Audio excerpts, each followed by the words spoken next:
প্রিয় ভাই ও বন্ধুরা, আজকে আপনাদের সামনে যে কথাটি বলতে চাই সেটা একটি রাজনৈতিক আলোচনা ও বলতে পারেন, আবার শিষ্টাচারও বলতে পারেন।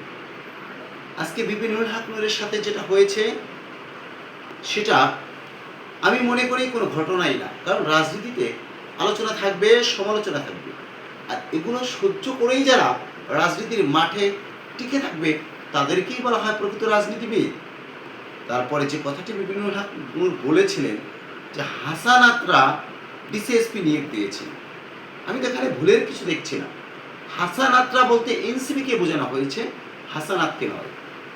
এখন কথা হচ্ছে, তিনি যেভাবে তেলে বেগুনে জ্বলে উঠলো তাতে আমার মনে হচ্ছে সে এনসিপির কেউ নয়, সে বাইরের কেউ।